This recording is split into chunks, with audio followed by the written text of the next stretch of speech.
Salutations à toutes et à tous, Steve, supporter of Marseille. J'espère que vous allez bien en ce week-end pascal. Et j'espère que maman t'a un petit peu cherché les œufs. Comme tu as pu le voir dans le titre de la vidéo, on va parler de la vente de l'Olympique de Marseille. Pourquoi je rigole? Ça fait des mois qu'on en parle de la vente de l'Olympique de Marseille. C'est un secret de polichinelle. C'est un secret pour personne, surtout pour nous, les vrais supporters marseillais. Pas ceux qui débarquent là de Doncelou et qui pensent qu'ils ont des infos. Mais ça, j'en reparlerai plus tard. Romain Molina est un journaliste youtubeur que je respecte, qui a souvent de très très bonnes infos, et qui a dans son live sorti une phrase, et elle a fait l'effet d'une bombe. On aurait dit que c'était le scoop de l'année. Oui, l'OM est officiellement en vente. Alors oui, il n'a pas tort. Moi-même, j'ai fait une vidéo en février, pour ceux qui me suivent, si tu le sais, où je parlais d'une vente de l'OM pour cet hiver, et j'avais donné des arguments et des explications. Là, bon, Romain Molina dit ça s'est enflammé de partout. De partout, sur Facebook, Twitter et tout. Plein de sites ont repris. Mais on dirait que c'est un scoop pour vous. Alors, pour certains, ne le prenez pas mal. Hein. C'est pas pour m'envoyer des fleurs qu'à moi, mais on est plusieurs dans ce cas-là. Les vrais passionnés de l'OM. Pas les arrivistes et opportunistes. Depuis que McCourt est arrivé, en 2016, on savait déjà le pédigré du personnage, le profil, qu'en gros il était là, plus ou moins pour le sport, mais surtout, lui, son truc, c'est l'immobilier. Et j'en avais parlé dans ma vidéo en février. Donc faites pas genre, je débarque, hein, s'il vous plaît. Enfin, je dis pas ça pour mes abonnés, je dis pour d'autres. Et donc, on savait qu'au bout d'un moment, il revendrait le club. C'est pas un mec qui va rester 20 ans, je pense. C'est mon avis personnel, c'est l'avis de beaucoup de Marseillais. Donc, ne prenez pas ça comme un scoop. Pour nous, Marseillais, supporters marseillais, c'est une évidence depuis un bon moment. Donc oui, Romain Molina a raison de dire ça. Mais il ne peut pas tellement utiliser le terme officiel. Ça sera officiel quand la direction dira l'OM est en vente. Rappelez-vous en 2016, quand Margarita Louis-Dreyfus dit en avril le club est officiellement en vente. Oui, c'était officiel à partir d'avril. Mais, bien entendu, que ça faisait des mois et des mois qu'elle avait mandaté son président Vincent Labrune pour assainir les comptes du club, vendre un maximum de joueurs pour enflouer les caisses. C'est vrai ou pas ce que je dis? Eh bien, ça va se passer à peu près pareil là. Si McCourt veut vendre, il va falloir déjà qu'il renfloue les caisses par la vente de joueurs, par les droits TV, etc. s'il va en Ligue des Champions. D'ailleurs, je rebondis, il y a eu un article qui est sorti ce matin dans la Provence disant que McCourt a remis de l'argent de sa poche via sa société Eric Soccer. Il a mis de l'argent de sa poche là pour combler un petit peu le manque à gagner, hein, puisqu'on ne joue pas, droit TV, merchandising, billetterie, etc., pour ce qu'on appelle le budget de fonctionnement. Et il avait mis aussi, dans le premier semestre de 2019, il avait remis 70 millions de sa poche dans la société. Voilà. Donc quand j'avais dit en février que le fair play financier pouvait être couvert par la vente de joueurs, mais aussi par lui qui pouvait renflouer, beaucoup m'ont dit non, c'est pas possible. Vous avez la réponse maintenant. Bien entendu, c'est pas lui qui va injecter. Le principe, c'est pas d'injecter directement pour couvrir une dette, c'est d'injecter pour limiter l'accroissement de la dette. Donc, au lieu de piocher et d'accroître la dette pour payer les salaires, etc., lui, il renfloue dans le budget de fonctionnement. Et après, il faudra vendre des joueurs pour être à l'équilibre. Mais il a le droit de rajouter de l'argent pour payer les salaires. C'est une manière détournée, hein, comme j'avais expliqué en février, pour ne pas accroître le déficit. Ça, c'est carré. Je vous en avais parlé en février. J'avais expliqué aussi en février que la vente se ferait que à partir de cet hiver, puisque McCourt veut récupérer la gestion du parc Chano. C'est pas en vente le parc Chano, hein, comme il dit l'autre là. On en reparlera après l'autre. C'est la gestion pendant 25 ans du parc Chano, qui est actuellement sous gérance de la SAFIM, Société Marseillaise, comme j'avais dit. Et donc, c'est la mairie de Marseille qui fera un appel d'offres et McCourt est candidat. Mais avec le Covid, tout ça, eh ben, l'appel d'offres, il est gelé, puisque les élections municipales sont gelées. Tout ça, évidemment, on ne pouvait pas le prévoir. Mais ça ne change pas grand-chose. De toute façon, les élections municipales, je pense, reprendront en mai ou en juin. La nouvelle équipe municipale donc, lancera l'appel d'offres et ça sera établi pour la fin d'année. Donc pour moi, je suis encore dans ce que j'avais annoncé dans mes clous. Et là, je vais parler de toi parce que tu as fait une vidéo où, sans me citer, par manque de coronesse peut-être, ben, tu me traites de guignol. Papa Durex. Oui, Papa Durex, comme le dit mon pote. Hein, il se reconnaîtra. Papa Durex, pourquoi? Parce que chacune de tes vidéos, c'est du consommable et du jetable. Tu dis de la merde, on jette ta vidéo, t'en reprends une autre. Voilà. Et à chaque fois, tu t'adaptes à la nouvelle information qui arrive. J'ai une girouette, et je te le dis, tiens, un tocard, tu m'as traité de guignol en disant que j'avais dit que tu avais dit de la merde sur la vente de l'OM. Ne me fais pas dire ce que j'ai pas dit, Papa Durex. Je t'avais dit que tu avais dit de la merde sur l'immobilier marseillais. Comme quoi McCourt avait acheté tout l'immobilier marseillais qu'il voulait. Et je te cite, regarde, j'ai ton extrait de vidéo, d'une vidéo qui date de février. Je te la mets tout de suite.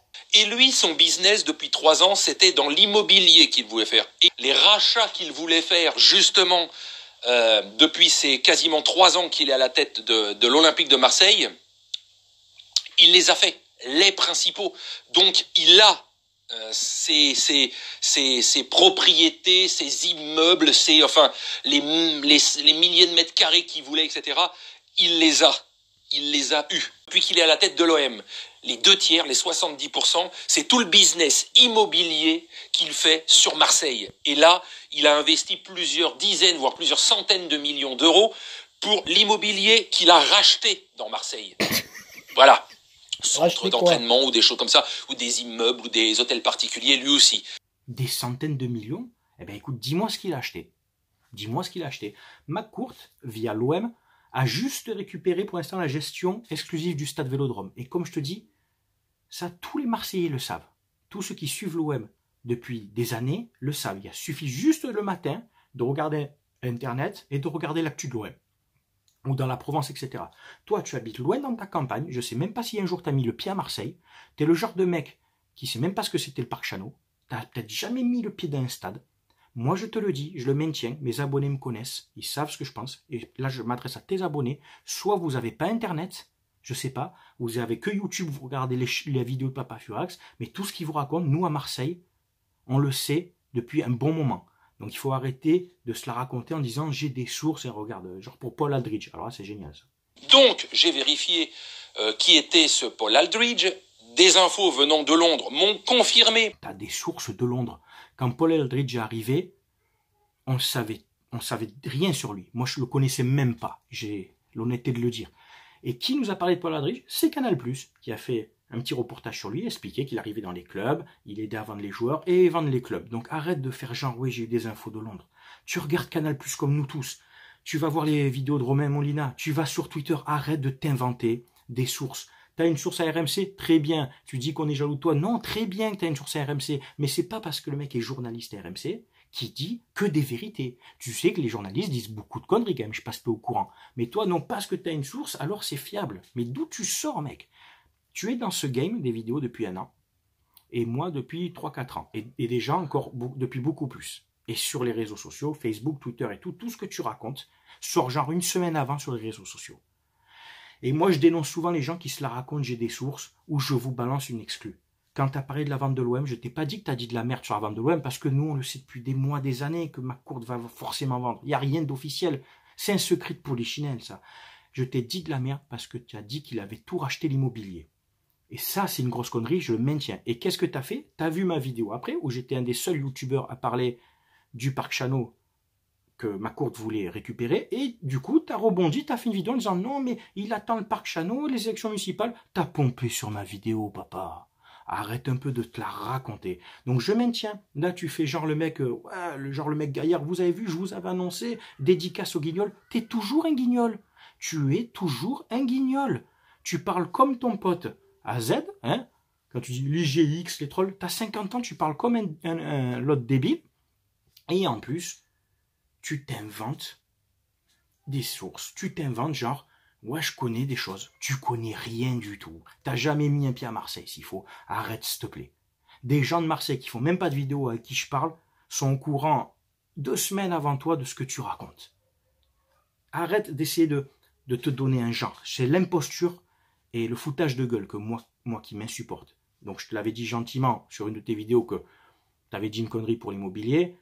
Tu sais maîtriser la langue française hein, parce que tu parles toujours au conditionnel. Hein. Il semblerait que, il se pourrait que. Franchement, tu devrais travailler sur LCI, mec.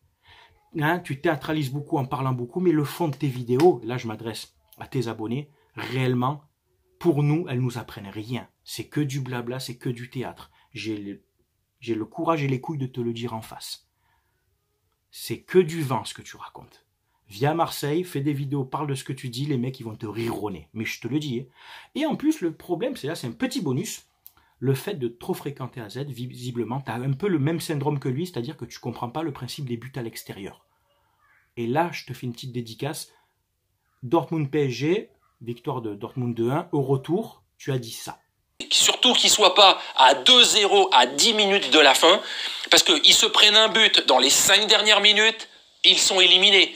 Qu'ils ne fassent pas ça. Eh ben non, poteau. S'il y a 2-1, ils vont en prolongation. Tu devrais pas trop fréquenter AZ. Hein. Tu vois, tu deviens aussi idiot que lui, hein, en termes de règles de foot. Enfin bref, pour revenir sur la vente de l'OM. Molina, pour moi, il a raison, mais c'est pas un scoop pour les supporters marseillais qui me suivent. Parce que j'ai la chance d'être suivi par vraiment des passionnés. Des fois, je fais des vidéos et je te garantis que mes abonnés, ils savent déjà. Et certaines choses, je leur apprends. Eux-mêmes m'apprennent des choses. Mais mes abonnés, ils ont Internet, si tu veux. Hein. Le matin, ils se connectent, ils voient direct ce qui se passe. J'ai aussi 7500 abonnés sur Facebook. Je leur apprends quasi rien. Moi, ce que je fais des vidéos, c'est pas juste pour rebondir sur une actu en disant non. Moi, c'est des vidéos où je donne un avis à chaque fois personnel. Donc les débriefs, etc. Rétrospective d'anciennes journées, d'anciennes saisons. Toi, tu prends une actu qui est sortie la veille et tu me fais une vidéo dessus.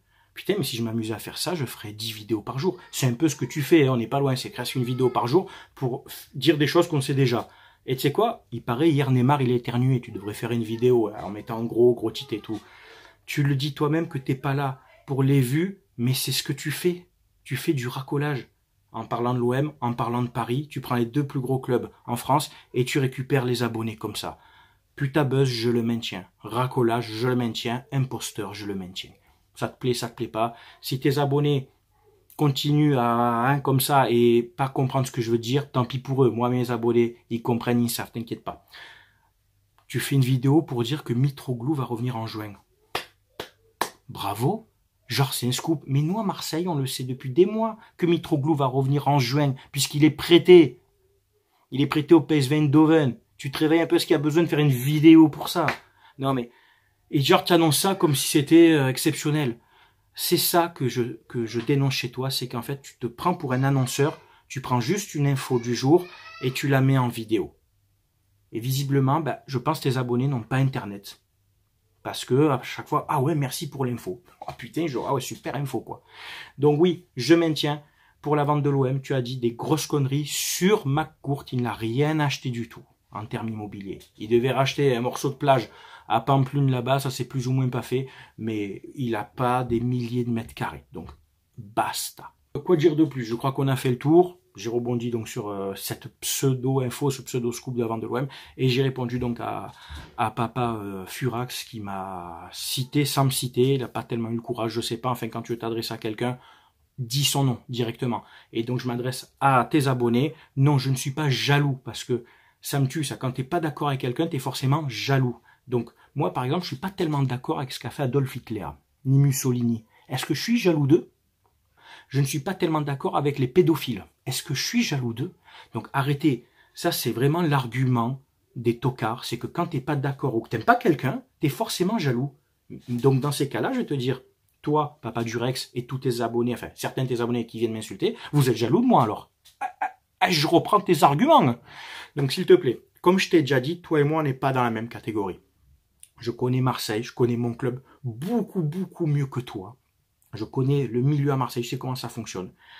Je prends les bonnes infos à droite à gauche, j'ai zéro source, je l'ai déjà dit, et franchement, ça me dérange pas, je prends les bonnes infos, et à chaque fois, j'essaye de faire un mélange de tout ça et de donner une bonne actu.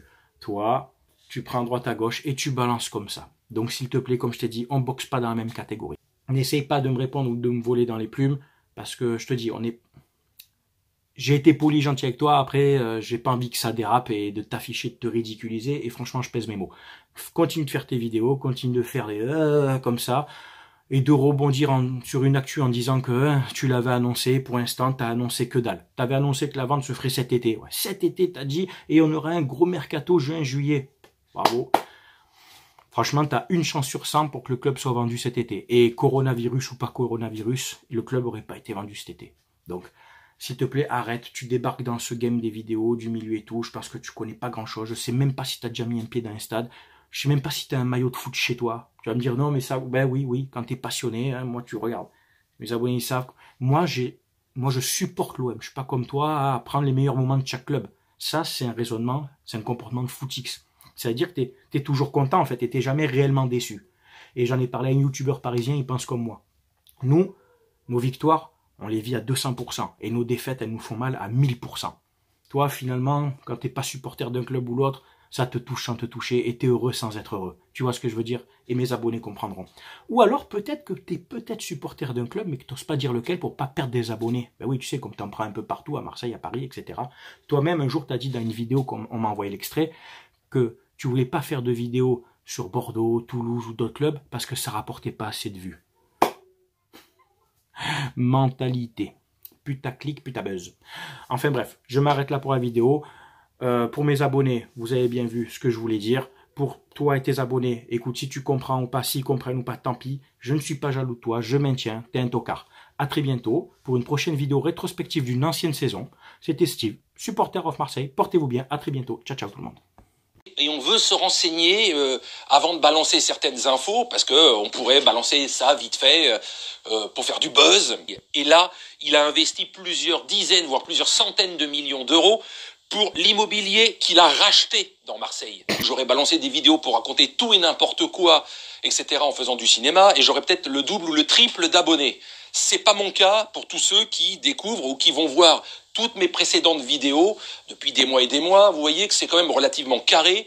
J'argumente et je balance pas d'infos comme ça, tout et n'importe quoi pour dire ouais, dans quelques semaines je vais passer pour un con.